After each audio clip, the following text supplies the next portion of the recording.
ये वीडियोस बनाने का मकसद मेरा ये है कि विज़न आईएएस की जो टेस्ट सीरीज़ है, पहली टेस्ट सीरीज़ पॉलिटी की, उस पे जो भी क्वेश्चंस थे, जो आपसे बने, नहीं बने, सो क्या-क्या मतलब कौन किस-किस टाइप के क्वेश्चंस यूपीएससी के लिए इम्पोर्टेंट है, यूपीएससी सिविल सर्विसेज एग्ज़ामिनेशन के लिए इम्पोर्टेंट है इस पे से। तो सबसे पहले हम अगर यहाँ पर देखें रिट जुरिडिक्शन ये इम्पोर्टेंट है। ये आपको हमेशा अच्छे पकड़ इसकी क्वेश्चन आपसे गलत होनी ही नहीं चाहिए। तो यहाँ पर सुप्रीम कोर्ट और हाई कोर्ट में क्या डिफ़र करता है? जो रिट जुरिडिक्शन होता है सुप्रीम कोर्ट और हाई कोर्ट्स का, इनके बारे में बात करते हैं। तो अगर हम यहाँ पर पहला पॉइंट भी देखें तो सुप्रीम कोर्ट इशू कर सकता है रिट सिर्फ फंडामेंटल राइट्स के इन्फोर्समेंट के लिए। पहला, सिर्फ एक ही चीज़ के लिए सुप्रीम कोर्ट कर सकता है। अदरवाइज़ में हाई कोर्ट इशू कर सकता है, पर हाई कोर्ट सिर्फ फंडामेंटल राइट के साथ साथ अदर राइट्स के लिए भी ये इशू कर सकता है हाई कोर्ट। पहला ये चीज़ है ना, ये एकदम याद ही रखना है आपको। और यहाँ पर इसका मीनिंग ये निकलता है कि जो सुप्रीम कोर्ट का रिट जुरिडिक्शन रहता है वो नैरो रहता है हाई कोर्ट से।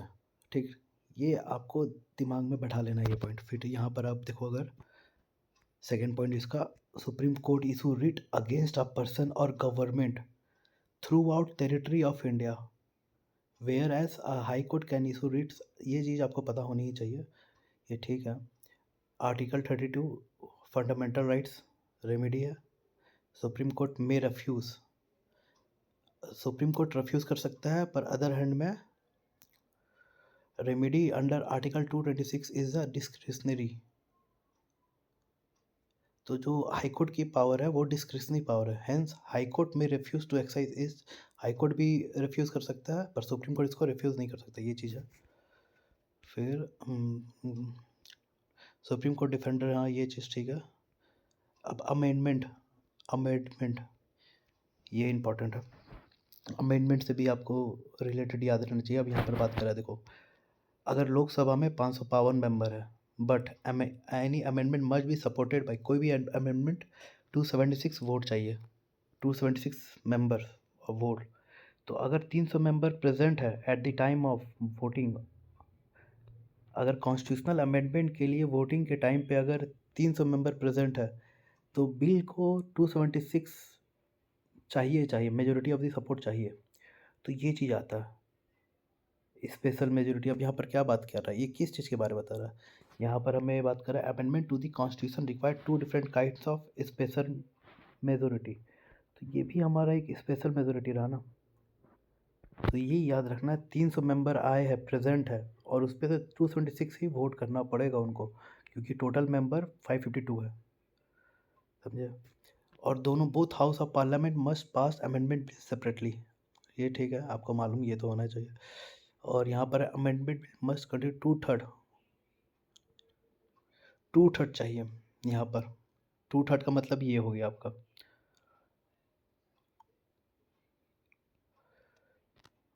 तो ये हमारा हो गया पॉइंट। अब ये नेशनल ग्रीन हाइड्रोजन है, ये आप अपना देख लेना। मैं पॉलिटी की, हाँ, प्रेसिडेंट रूल भी इम्पोर्टेंट है हमारे लिए, ठीक ना। पर ये मैं नहीं बताऊंगा, यहाँ पर ऐसा कुछ है नहीं, जो आपको खुद से याद रखना। 6 month 30 days survive until 30 days, फिर लोग राज्यसभा को पास करना पड़ता है, या तो फिर लोकसभा को 30 दिन के बाद, मतलब कॉन्स्टिट्यूट होने के बाद। तो एज्यूम हिमसेल्फ, हाँ ये ठीक है, ये आपको मालूम होना चाहिए। फिर यहाँ पर अब बात कर रहे हैं ब्रिटिश मोनार्कियल सिस्टम। ये भी अच्छा टॉपिक है यूपीएससी के लिए, एग्ज़ाम के लिए, प्रीलिम्स के लिए, ये आपको मालूम होना चाहिए। ये रानी वेलु नेचर, इनके बारे में आपको मालूम होना ही चाहिए, अगर ये तमिलनाडु से बिलोंग करती है, किस चीज़ के लिए है, ये एक चीज़ आपको मालूम होना चाहिए। फिर आर्टिकल 165, यहाँ पर एडवोकेट जनरल ऑफ स्टेट, ठीक है, ये टॉपिक ठीक है, पर ये इम्पोर्टेंट नहीं कह सकते अभी। फंडामेंटल ड्यूटीज़ इम्पोर्टेंट है, तो यहाँ पर देख लो 4A 51A, ठीक है। और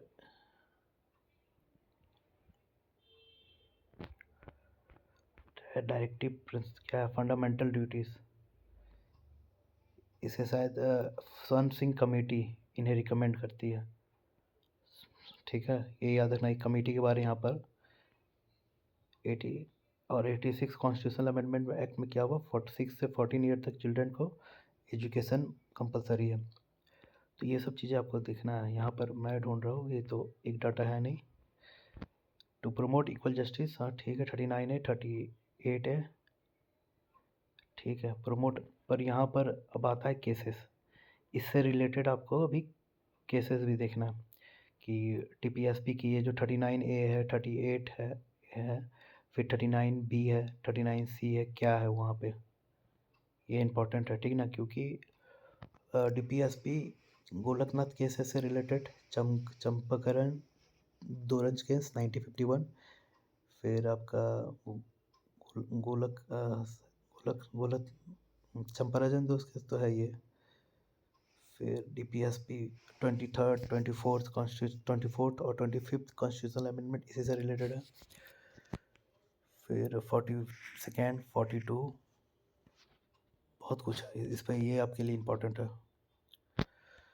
फिर 51 है, ठीक है। देखो इनकी इसके बारे में क्वेश्चन आ गया कि Sardar Swaran Singh committee fundamental duties added to constitution based on recommendation of Sardar Swaran Singh committee, और यूएसएसआर से इंस्पायर है, ठीक है।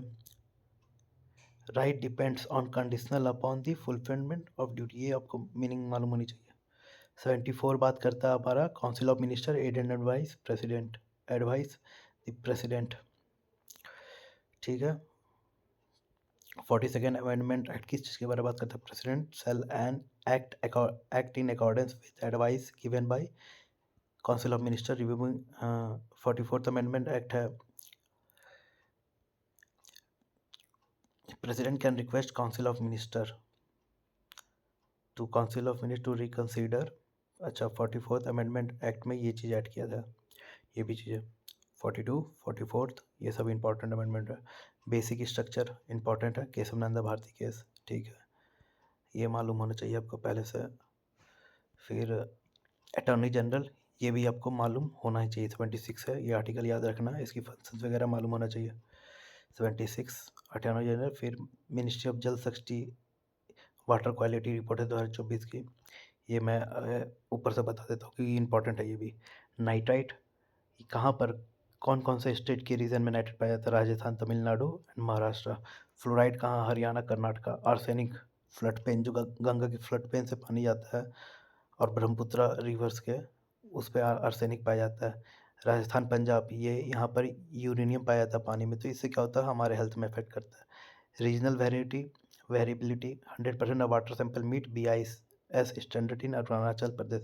तो अब रैंकिंग किसकी अच्छी है BIS में, Arunachal Pradesh, Mizoram, while Rajasthan, Haryana, Andhra Pradesh widespread contamination. देखो बता दिया, 3 अच्छे बेहतर स्टेट बता दिए, 2 और 3 खराब स्टेट बता दिए कि कहाँ पर पानी की क्वालिटी अच्छी है खराब है, ये याद रखना डाटा। अब इरिगेशन सूटेबिलिटी, तो जो नॉर्थ ईस्ट के स्टेट है ना, वहाँ पर excellent category water for irrigation, ठीक है। आंध्र हरन यहाँ पर fall in very high sodium range, तो काफ़ी अब इस पे यहाँ के पानी में देखो दोनों का डिफरेंसेस बता रहा है। सबसे बेहतर और जो जिसकी रैंकिंग अच्छी नहीं है, राजस्थान, हरियाणा और आंध्र प्रदेश है ना, यहाँ पर आंध्र प्रदेश, गुजरात, हरियाणा की बात कर रहे हैं।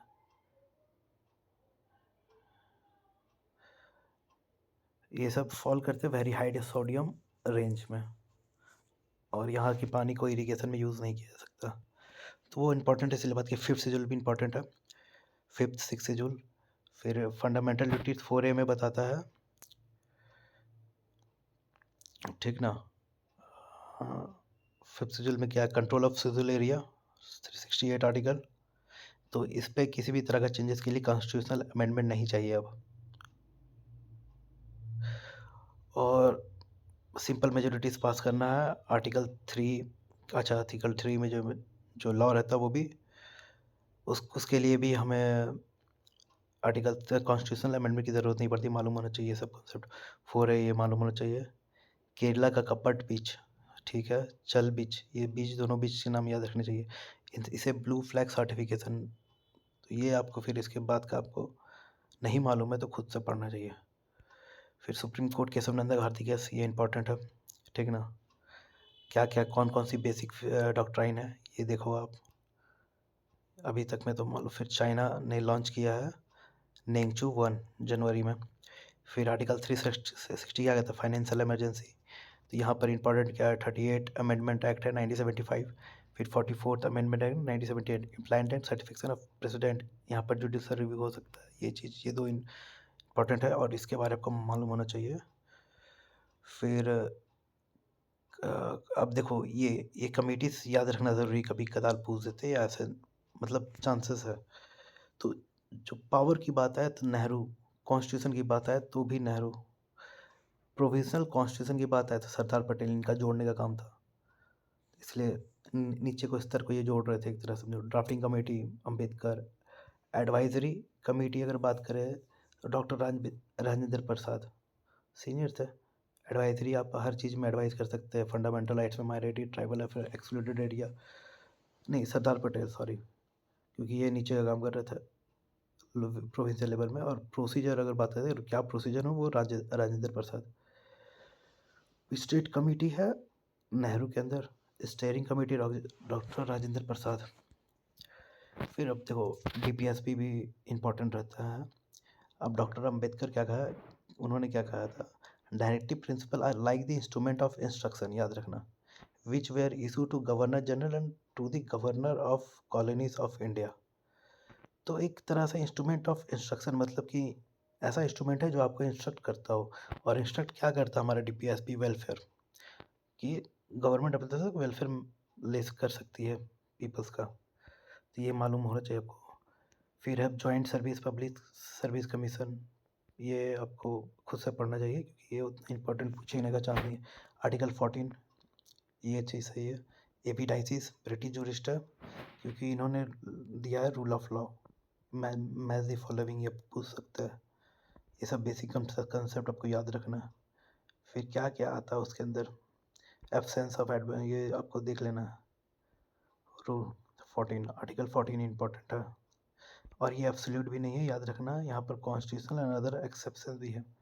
क्या क्या एक्सेप्शन है, किनको किनको एक्सेप्शन मिली वो देखना। 44th अमेंडमेंट भी इससे रिलेटेड है, ठीक ना। या प्रेसिडेंट ऑफ गवर्नर को क्या मिली हुई है प्रिविलेजेस, एक तरह से कह सकते हैं। फिर कॉन्स्टिट्यूएंट असेंबली, हाँ, इसके बारे में बात करता है कि क्या क्या होगी। ये नवंबर 1946 में नॉट डायरेक्टली, अच्छा उस टाइम के बारे में 1946 के टाइम पे बता रहा है, तो आपको हिस्ट्री में पढ़े होंगे, आपको मालूम ये होना चाहिए।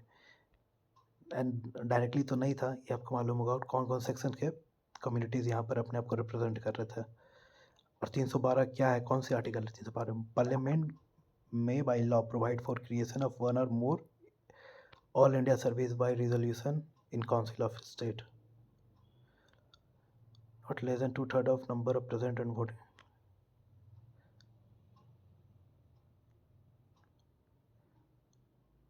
अच्छा वो एक या एक से ज़्यादा अगर ऑल इंडिया सर्विस करना है तो council of state by law इसे पार्लियामेंट को पास करना पड़ेगा। और सपोर्ट होना चाहिए, 2/3 से कम सपोर्ट नहीं मिलना चाहिए, उससे ज़्यादा ही मिलना चाहिए।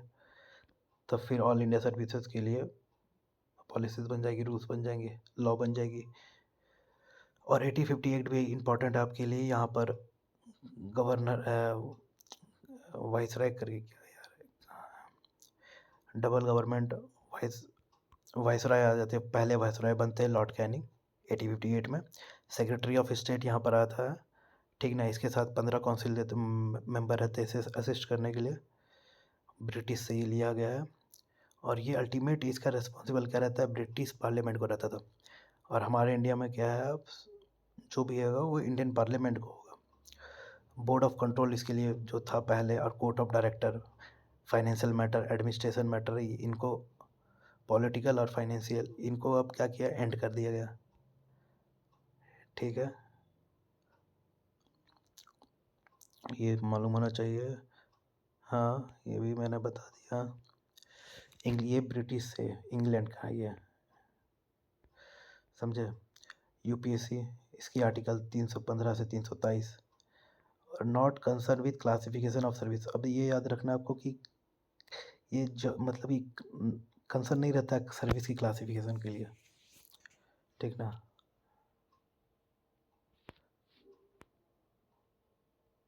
और ये अपनी एडवाइस दे सकते हैं, पर इनका मेन काम ये नहीं रहता है। Department of personal and training of government of India, ये याद रखना। यूपीएससी एनुअली प्रेसिडेंट को रिपोर्ट करता है, याद रखना।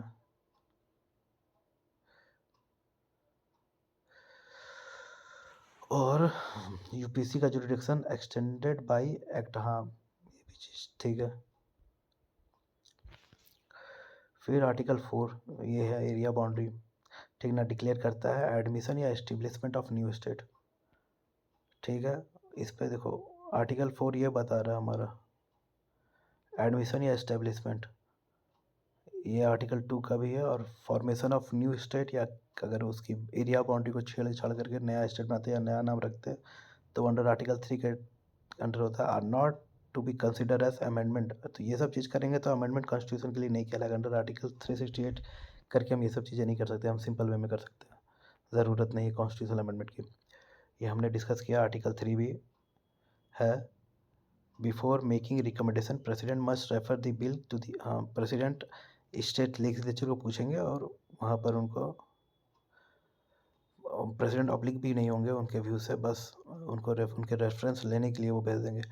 प्रेम्बल काफ़ी इंपॉर्टेंट है, ठीक ना। तो लिबर्टी, इक्वलिटी, फ्रेटर्निटी, अब इस पे से कौन सा अमेंडमेंट हमारे 42nd अमेंडमेंट एक्ट में हुआ, ठीक ना, और कौन सा ओरिजिनल कॉन्स्टिट्यूशन में था वो पूरा स्ट्रक्चर, और कौन सा नया ऐड हुआ वो अलग से सेपरेशन, पूरा याद रखना।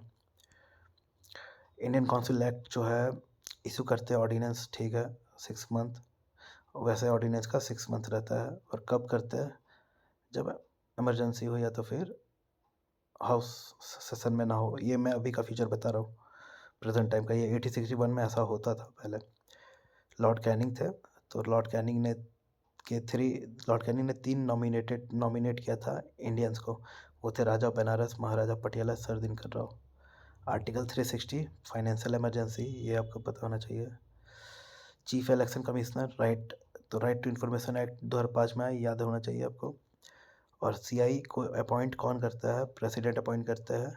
और इसके साथ 10 से ज़्यादा इंफॉर्मेशन कमिश्नर नहीं रह सकते। क्वेश्चन इस चीज़ पे बना था।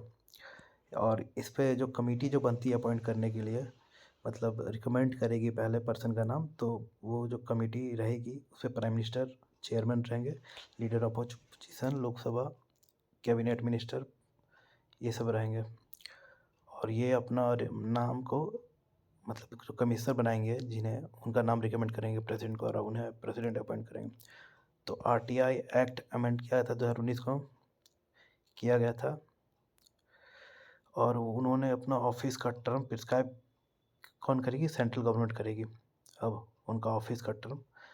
और 5 साल तक वो ऑफिस तो रख ही सकते। अर्लियर दे हेल्ड, पहले का था, अब तो गवर्नमेंट जितना चाहे उतना, उनका टेन्योर सेंट्रल गवर्नमेंट डिसाइड करेगी। फिर आरटीआई अमेंडमेंट 2019 कहता है salary and allowance of chief information, इनकी जो सैलरी रहेगी वो भी सेंट्रल गवर्नमेंट संभालेगी, ठीक है।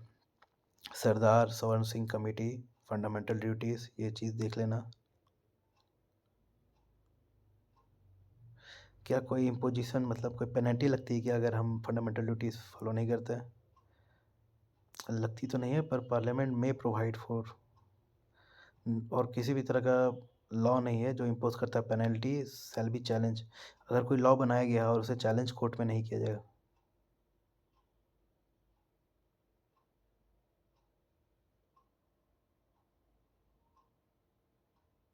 और कोई भी ऐसा लॉ नहीं है जो जिसे पेनल्टी लगेगी और वो चैलेंजेबल ना हो, कोई भी ऐसा लॉ नहीं है।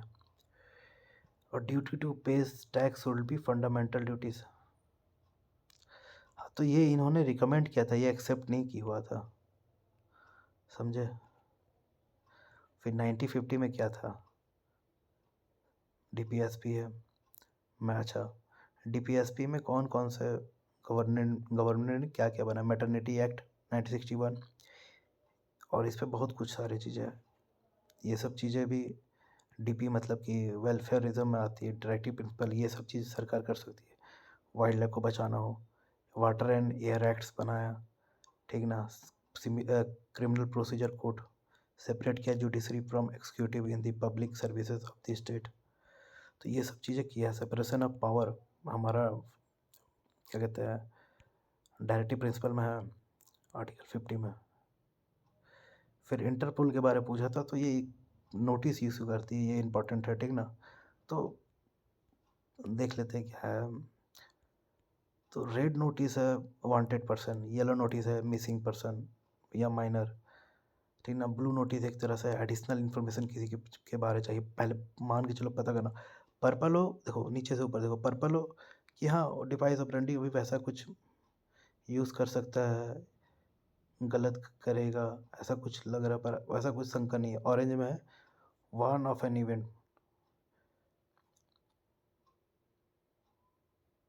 और दूसरे बार में क्या लगता है वो पर्सन अब हर्ट कर रहा है कि कर सकता है। ग्रीन नोटिस कब मिलता है?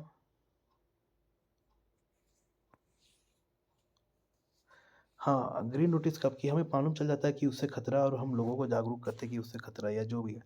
ब्लैक नोटिस कि अब हमें उसे उसकी इस पूरी डिटेल निकालना है। ब्लू नोटिस पर्सन की आइडेंटिटी, लोकेशन, एक्टिविटीज़, ये सारी चीज़ें अलग अलग तरह से सोचो और इसे याद रखो। 94 में है कॉन्स्टिट्यूशन, ये के अंदर ये नहीं है कि क्लासिफिकेशन ऑफ डायरेक्टिव प्रिंसिपल। तो वो जो गांधीयन, सोशलिस्ट और लिबरल इंटेलेक्चुअल और है ना, पढ़े आप डीपीएसपी में ना, तो वो कॉन्स्टिट्यूशन क्लासिफाई नहीं करता है।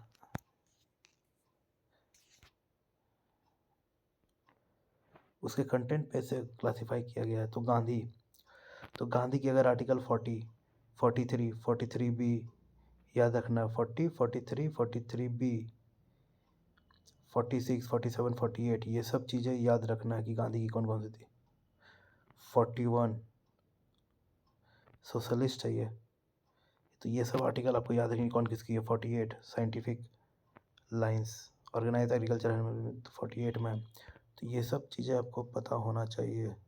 आप मैं पढ़ाने से कुछ नहीं होगा, आपको पढ़ना पड़ेगा खुद, तभी याद होगा दिमाग में लॉन्ग टर्म के लिए। ये भी राइट टू इक्वलिटी, ये भी इम्पोर्टेंट टॉपिक है। टर्म स्टेट, ये भी आपको मालूम होना चाहिए, ठीक ना। 36 में भी बात करता है, सेम है डेफिनेशन स्टेट का वहाँ पर। सुप्रीम कोर्ट आर्टिकल 32 टू 226, ये हमने देखा। अब यहाँ पर बात करता है मैंडेमस, मतलब मैंडेट करना, ठीक ना। मैंडेट करना किसी को। हैबियस, हैबा बॉडी, प्रोहिबिशन, प्रोहिबिट कर रहा है किसी को, रोक रहा है किसको, किसको रोक रहा है, ये मालूम होना चाहिए।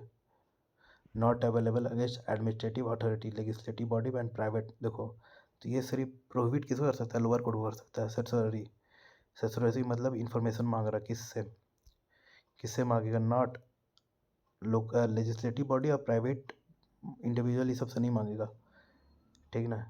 एडमिनिस्ट्रेटिव अथॉरिटी से मांगेगा ये, rights of individual. Quo warranto कि किस अथॉरिटी से तुमने ये काम किया, ऐसा हो, ठीक ना।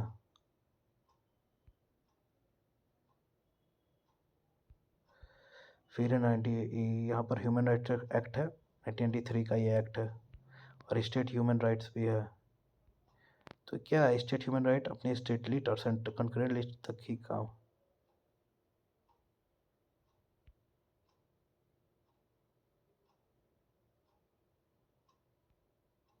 ये सिर्फ दो लिस्ट पे देख सकता है, याद रखना, कंकरेंट और स्टेट लिस्ट की। एनुअल रिपोर्ट गवर्नमेंट को देता है, गवर्नमेंट को देता है, याद रखना, रिकमेंड करता है।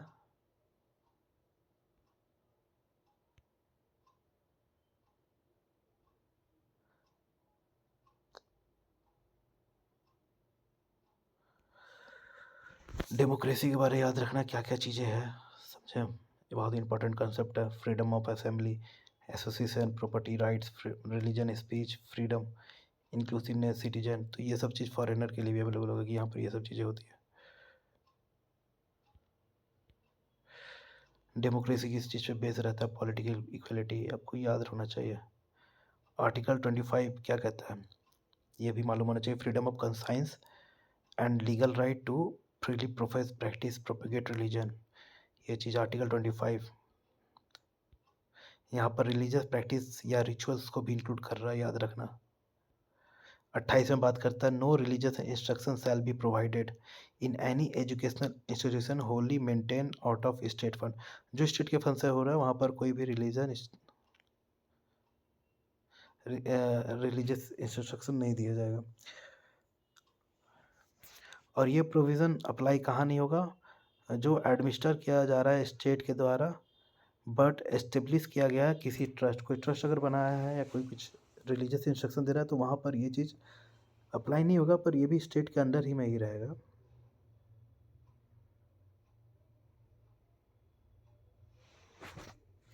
ठीक ना, ये स्टेट से बाहर नहीं है पर कह सकते हैं, पर ये सब चीज़ें अपनी रेगुलेट करती है। तो कोई भी पर्सन एजुकेशन इंस्टीट्यूशन से रिकॉग्नाइज नहीं किया जाएगा स्टेट के द्वारा।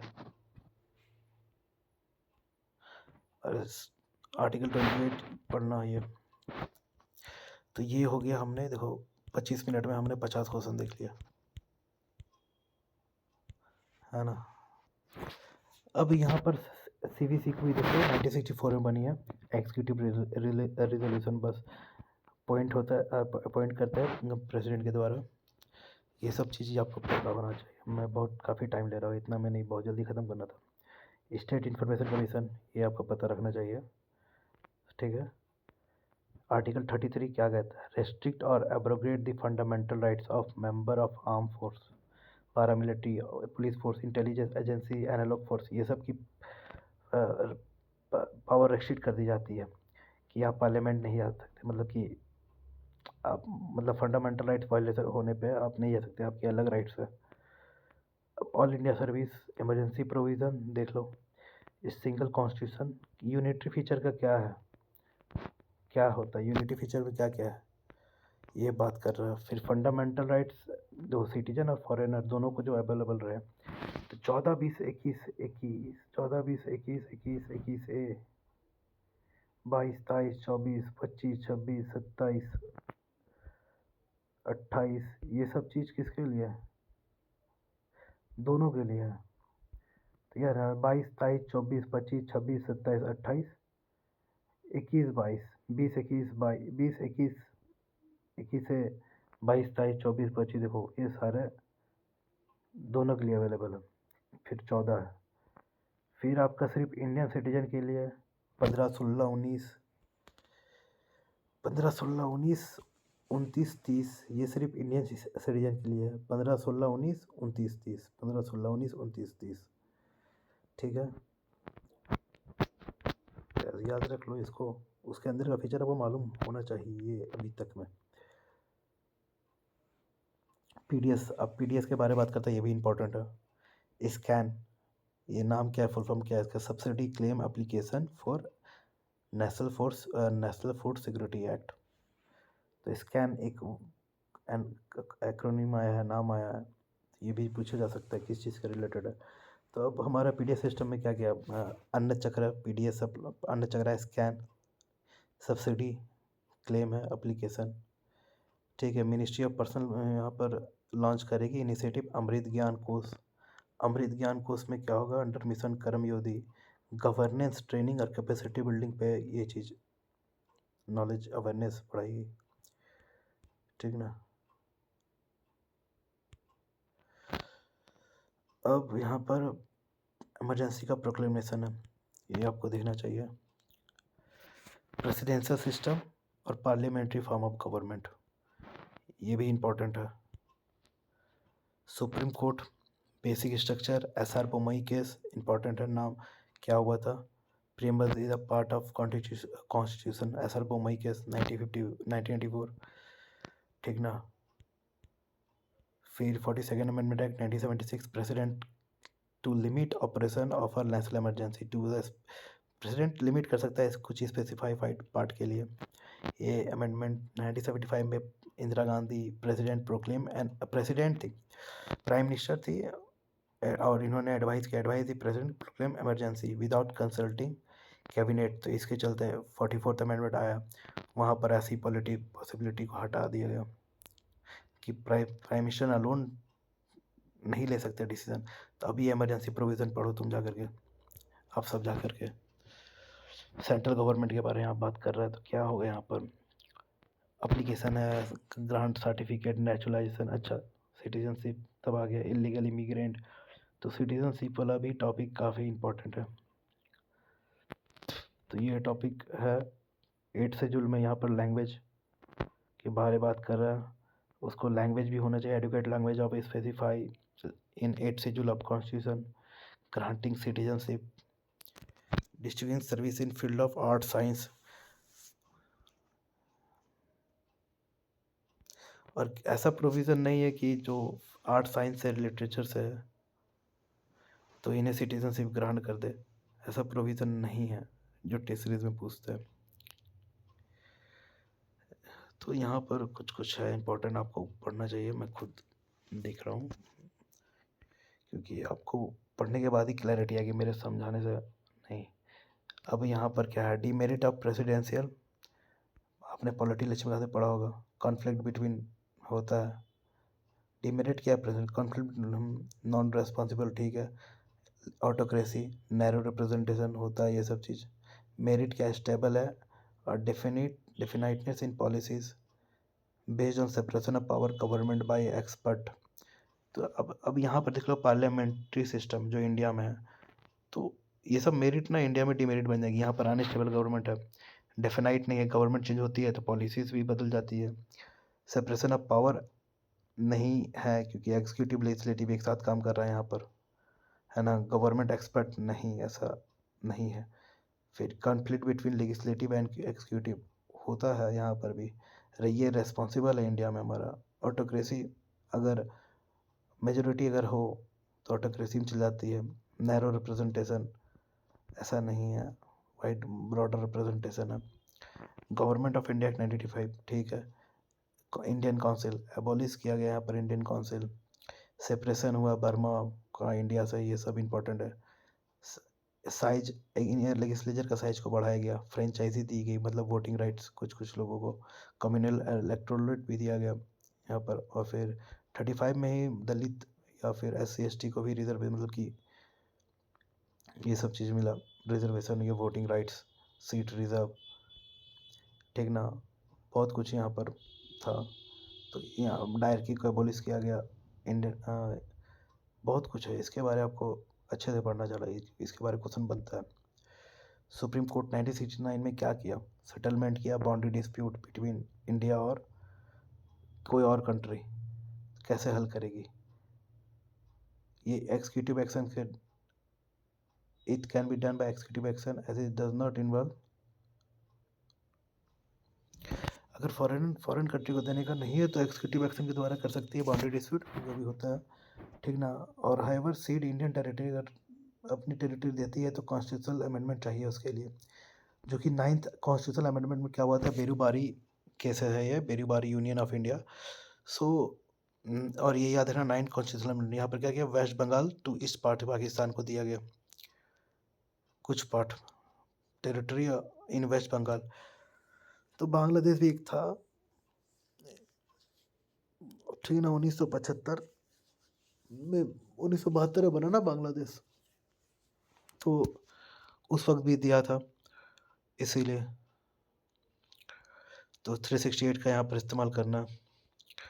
तो फिर 45 ये भी इंपॉर्टेंट थी, मिनरेबल मिस केस, ये भी इंपॉर्टेंट है। फंडामेंटल राइट TPSP, ये मैं बात कर रहा था आपसे, इंपॉर्टेंट है। फंडामेंटल राइट और DPSP में बैलेंस होना चाहिए, ठीक ना। ये है सोशल रिवॉल्यूशन का, जो सोशल रिवॉल्यूशन का कमिटमेंट था ना, वो इसी चीज़ पे बेस्ड है, दोनों मतलब इम्पोर्टेंट है।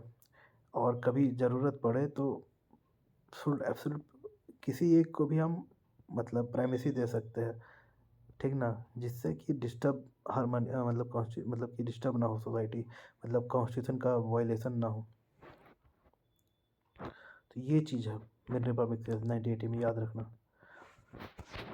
अब यहाँ पर वर्मा कमेटी फंडामेंटल ड्यूटीज़ 1989 में इन्होंने भी कुछ रिकमेंड किया था, ये याद रखना आपको, बाकी बात चांसेस नहीं रहते, वर्मा कमेटी याद रखना।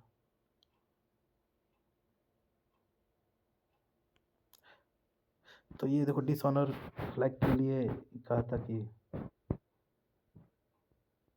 ये क्या इन्होंने कह रहा था कि बनाने के लिए, अब ये बना, दे आर मेंशन बिलो।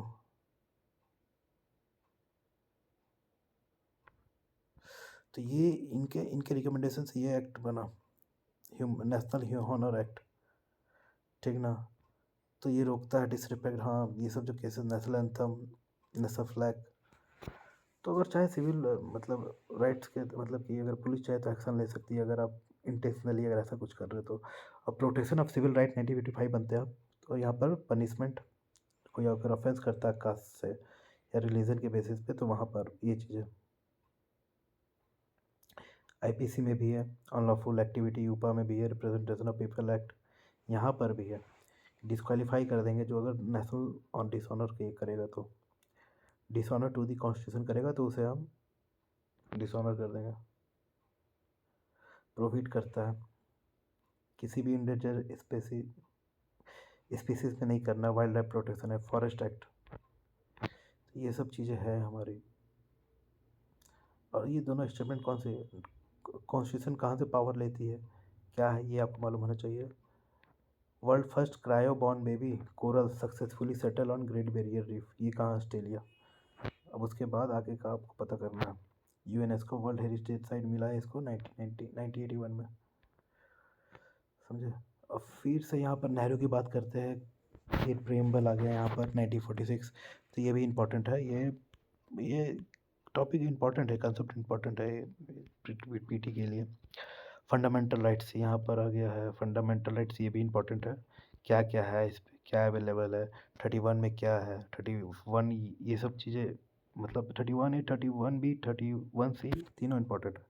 31 में ये कहता है saving of law providing for acquisition of state, उस लॉ को बचाना है जो जिसे मतलब उसे उस लॉ को प्रोवाइड किया गया, बचाया गया है जिस पर यहाँ पर अगर स्टेट किसी चीज़ को एक्वायर करता है तो वहाँ पर ये मतलब काम कर सकता है, वहाँ पर फंडामेंटल राइट्स को वायलेट किया सकता है ऐसा।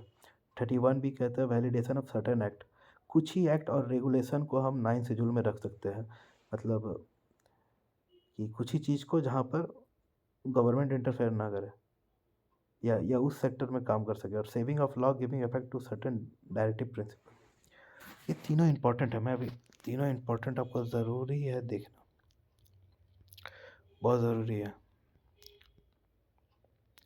तो ये चीज़ इंपॉर्टेंट है, ये यहाँ से आपको समझ में नहीं आनी, इस पर बहुत कुछ है।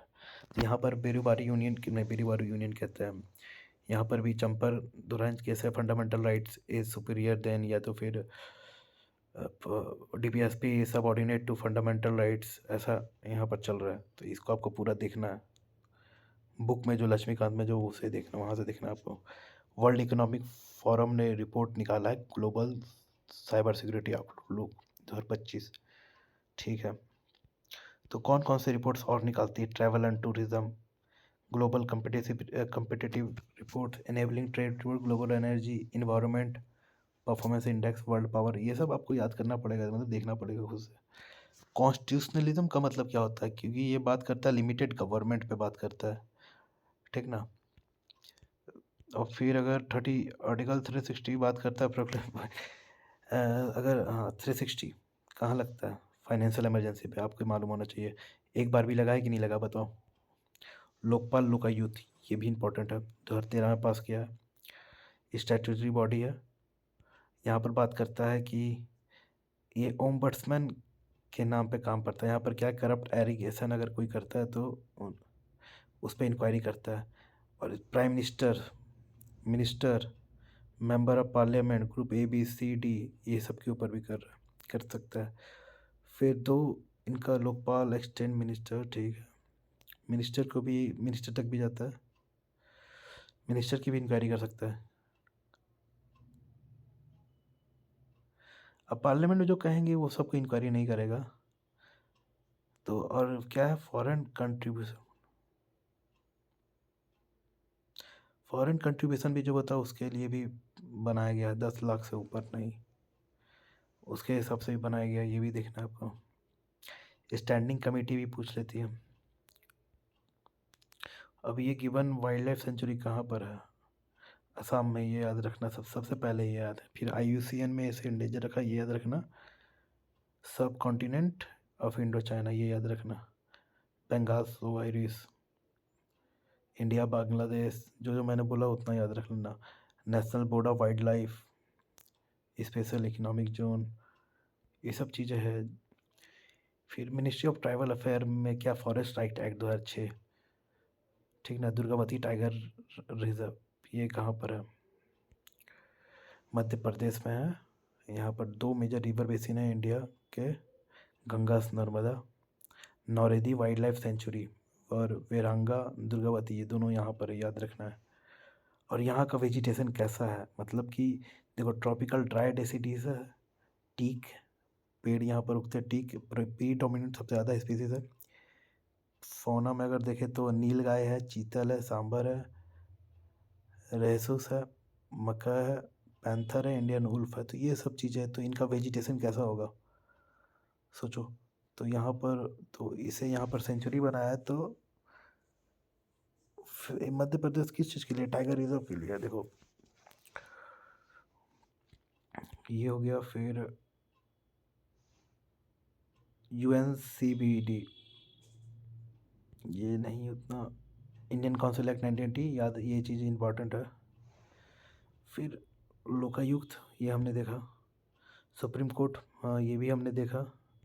CBI का इस्तेमाल ज़्यादा हो रहा है, ये देखना। मिनिस्ट्री ऑफ पर्सनल 1963 में मिनिस्ट्री ऑफ होम अफेयर, ये resolution of ministry of home affairs के द्वारा बनाया गया था। फिर बाद में इसे स्टेटस मिलता है अटैच ऑफिस का। और special police establishment look into vigilance cases, ये भी विजिलेंस केसेस देती है, उसे 1941 में किया गया था। इसको भी मर्ज कर दिया गया CBI के साथ। तो 1962 से 1964 में संथनम कमेटी ने इसे रिकमेंड किया। और ये स्टैट्यूटरी बॉडी नहीं है, ये अपना पावर ड्राइव करती है। Delhi special police establishment act, ये क्या क्या कर सकती है ये देख लेना। अटॉर्नी जनरल, फिर से Uttarakhand high court, software mining इन हो रहा था उत्तराखंड में, इसके बारे में देखना। तो कहाँ पर है इसके रिजर्व? राजस्थान में सबसे ज़्यादा, Uttarakhand 25%। Indian bureau of mines, ठीक ना। प्रॉपर्टीज़ क्या रहती है, जैसे कि काफ़ी सॉफ्ट रहती है और डेंस भी रहती है और हाई हीट रेजिस्टेंट रहती है। दिखने में होती है ग्रे, ब्लैक, ग्रीन और ब्राउन कलर की होती है। और ये इसका जो सोर्स है, क्वेरी सोर्स से आती है। Amount of other like mica वगैरह कैसे मिलता है क्लोराइड, वैसे ही ये भी मिलती है। और इसे हम यूज़ करते हैं फार्मास्यूटिकल इंडस्ट्री में। इसे हम स्टेटाइड भी कहते हैं। मेटामॉर्फिक रॉक, ज्योग्राफी में ये भी इंपॉर्टेंट है। कलेक्टिव रिस्पॉन्सिबिलिटी, ये इंपॉर्टेंट है। तो territorial army establish new task force, ये भी ठीक है, देख लेना। 17, 23, 24, ये सब मालूम होना चाहिए। फिर 22 नंबर का एबॉलिश ऑफिस ऑफ, ये हिस्टोरिकल चीज़ें, फैक्ट है 1985 का, वो देखना। ग्रीन हाउस गैस इमिशन, ये देख लेना है। अब देखो 358, 359 क्या है? इमरजेंसी से रिलेटेड है। सस्पेंशन ऑफ, ये मालूम होना चाहिए पहले। आर्टिकल 358 क्या कहता है? 6 फंडामेंटल राइट्स अंडर आर्टिकल 19 और ऑटोमेटिकली सस्पेंड हो जाएगा, ठीक ना। 44th अमेंडमेंट यहाँ पर कहता है, रेस्ट्रिक्ट करता है 358 को। 358 को 44th अमेंडमेंट रेस्ट्रिक्ट करता है कि आप तभी लगा सकते हैं कि वॉर और एक्सटर्नल एग्रेशन में, नॉट अगर आर्म का रिबिलियन हुआ वहाँ नहीं लगा सकते। और दूसरा,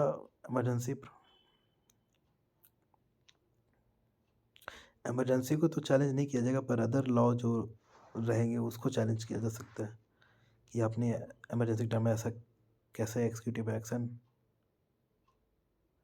कैसे लिया। 359 कहता है सस्पेंड होती है उस वक्त, इमरजेंसी के टाइम में आप कोर्ट नहीं जा सकते कि मेरा फंडामेंटल राइट का वायलेटर को। इमरजेंसी के बाद आप जा सकते हैं, ये 2 आर्टिकल बात करता है। फिर क्वाड देख लेना। फिर क्या है, कॉन्स्टिट्यूएंट असेंबली में क्या कौन कौन मेंबर थे ये देख लेना। अंबेडकर थे, चेयरमैन थे। मोहिम्मद कमेटी, ड्राफ्टिंग कमेटी में कौन कौन थे ये चीज़ देख लेना, ठीक ना। TT कृष्णाचारी और माधव राव, सैयद मोहम्मद सदुल्ला, KM मुंशी, अल्लाह स्वामी किसान, ये सबसे क्वेश्चन पूछते हैं। और कॉन्स्टिट्यूशन कितने मेंबर थे उसके भी देख लो। 42nd amendment. फिर आ गया सोशलिस्ट सेकुलर इंटीग्रिटी, ये देख लो। सोशलिस्ट सेकुलर इंटीग्रिटी, 42 1976 में ऐड किया गया था। फिर डीपीएसपी लीगल वो लीगल राइट्स कंफर्म नहीं करता है और कोई रेमेडी नहीं है, मालूम होना चाहिए आपको। मराठी लैंग्वेज, उसे क्लासिकल लैंग्वेज मिल गया। आप क्लासिकल लैंग्वेज देख लेना कि कौन कौन सी क्लासिकल लैंग्वेज रहती है, ठीक ना, कब कब किसको किसको मिली।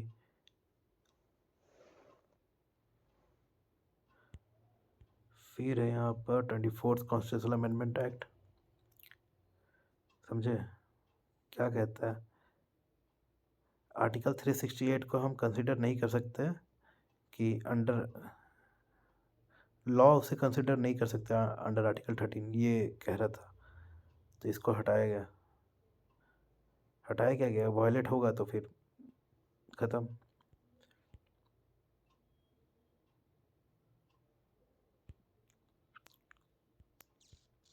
अब प्राइवेट मेंबर भी उस पर वैसे निकाल सकते थे। अब 1857 रिवोल्ट का बात कर रहे हैं यहाँ पर।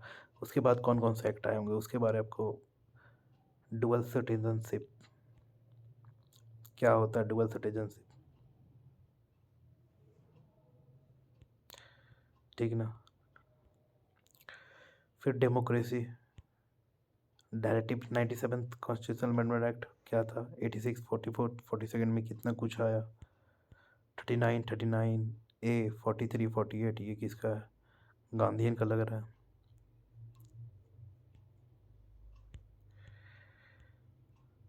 नोरो वायरस, टच वगैरह ये सब से बस फैलता है।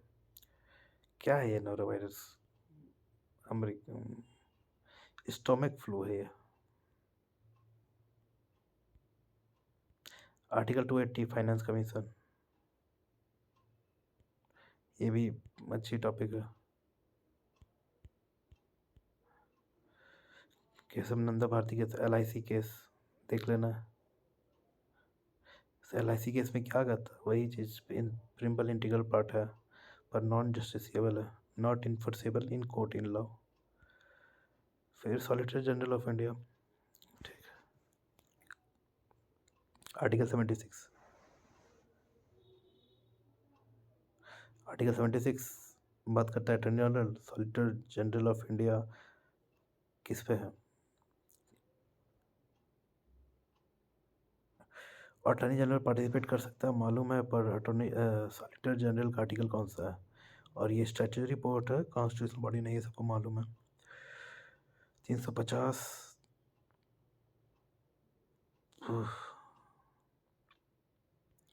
क्या बात कर रहे हैं यहाँ पर। 1956 में लाया गया इसको। State reorganisation commission made and recommendation special of linguistic minority के लिए बॉडी स्टेब्लिश किया गया कमीशन, उसके लिए एक्ट। तो आर्टिकल 350 में डाला रखा। 5 की फीचर क्या है, किस चीज़ के, भारत पूल।